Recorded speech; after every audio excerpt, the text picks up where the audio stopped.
Chairwoman Rogner, Vice Chair Serena, Ranking Member Ingram, and members of the Senate Higher Education Committee, thank you for this opportunity to provide opponent testimony on Senate Bill 1. My name is Gary Daniels. I am here representing the ACLU of Ohio. Like its predecessor, last session's Senate Bill 83, Senate Bill 1 is an often confusing and contradictory mix of language and provisions that appear to have much less to do with actual policy than it does to inflame culture wars, which for many decades have targeted our colleges and universities. With limited time, I want to concentrate exclusively on the ban on all diversity initiatives and the attacks on the First Amendment rights of faculty and instructors. The ACLU of Ohio believes the most glaring problem with SB 1 and its ban on so-called DEI efforts is this bill contains zero definition of diversity, equity, and inclusion. Whether by design or oversight, the end result is the same.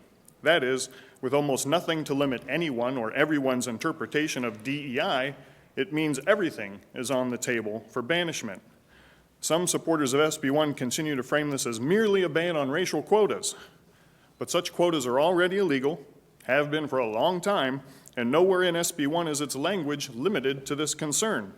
So what exactly will the General Assembly ban with passage of SB 1? Here's a short, non-exhaustive list.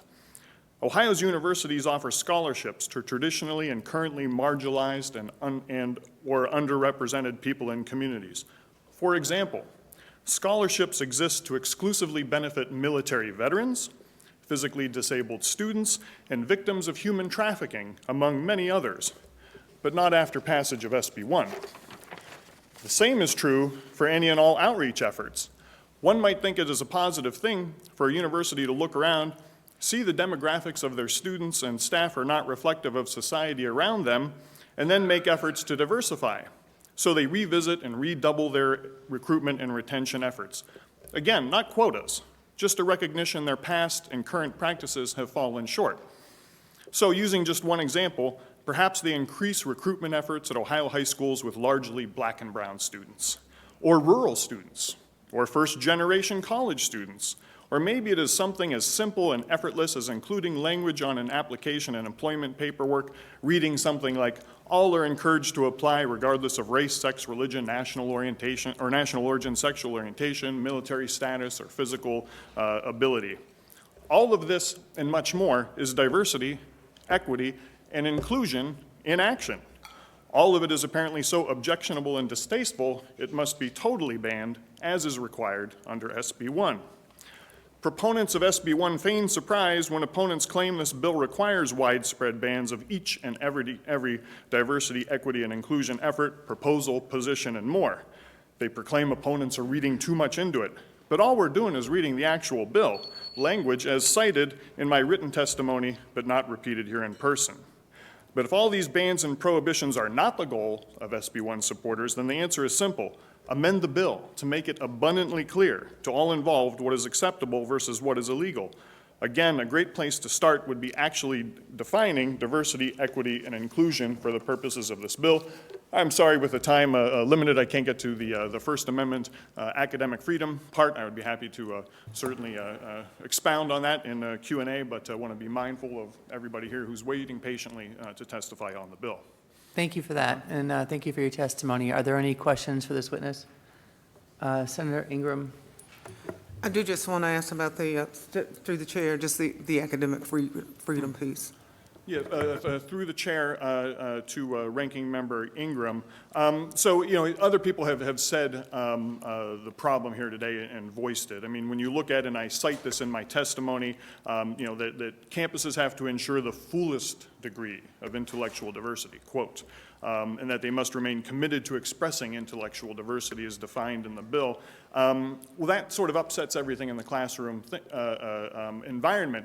People have given examples of, for instance, we heard about slavery. The same would be true of the Jewish Holocaust of the 20th century, Jim Crow laws and Reconstruction and post-Civil War, that, you know, people are going to feel compelled under the bill, lest their, you know, bosses get their funding slashed for the university, to treat every single instance, every single lesson, every single thing is voiced as equal. Because, some people might say, no, again, you're reading too much into it. But, especially when the threat is the funding gets slashed for the university, you can be sure that one of two things is going to happen. Actually, it's going to be one thing. People are going to avoid those subjects altogether. They're not going to want to try to navigate these icy waters and decide, what is it that big government finds acceptable to say in class, and what is it that big government says is not acceptable. So that right there, the academic freedom here, the First Amendment right to academic freedom, reinforced court decision after court decision, you're compelling the speech of the professors and the instructors and saying, this is how you must teach this, this is what you must say, and at least under current case law, that's not something that complies with the First Amendment rights of those instructors. Very good. Senator Liston. Thank you, Chairwoman, and thank you for your insights. This part I get stuck on, and I'd love to hear what you think from a sort of ACLU but legal perspective, is the shall not seek to indoctrinate any social, political, or religious point of view. And we've gotten stuck on that word indoctrinate a number of times. So are you able to, I don't know what that means, if there's anything within the code or within the world that has given us precedent to interpret that any differently. Through the chair to Senator Liston, I can see both sides of this. I don't think, for instance, universities have any business of saying, hey, you should vote for this candidate, because everybody that supports the other candidates is going to be naturally upset. We all understand that. But to give an example of the contradictory and confusing language in Senate Bill 1, under the part, titled Controversial Beliefs or Policies, it offers this list, not limited, it makes clear, but it offers a list I'm sure is meant to be helpful to say, one of the things you can't talk about is abortion. But you can voice support for the U.S. Constitution and the Ohio Constitution. Well, in Ohio, we have a constitutional right to abortion now. So, which is it?